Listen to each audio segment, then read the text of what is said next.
Today we're diving into two powerful modes of thought, analytical thinking versus intuitive thinking. Stick around to discover when to use each one and how to master them both. Let's start with a quick overview. Analytical thinking involves breaking down complex problems into smaller parts and solving them step by step. It's logical, structured, and data-driven. On the other hand, intuitive thinking is more about gut feelings and instinct. It's fast, automatic, and often subconscious. Imagine you're a data analyst.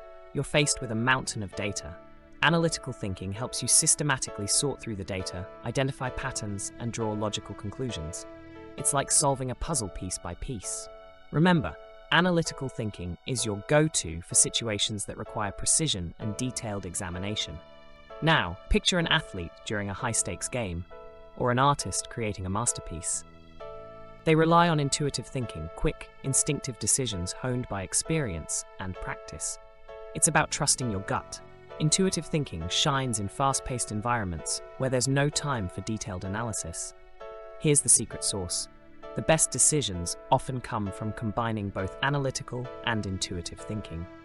Imagine a business leader analyzing market trends, analytical, but also trusting their gut feeling about a new product launch, intuitive. By leveraging both modes, you can make well-rounded decisions that are both informed and agile.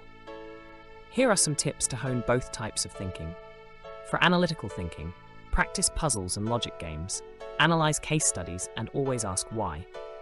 For intuitive thinking, reflect on past experiences, practice mindfulness, and trust your first instincts in low-risk situations. Now it's your turn. Practice both modes of thinking in your daily life and watch your decision-making skills soar. Remember, mastering both analytical and intuitive thinking can give you a competitive edge in any scenario. Thanks for watching.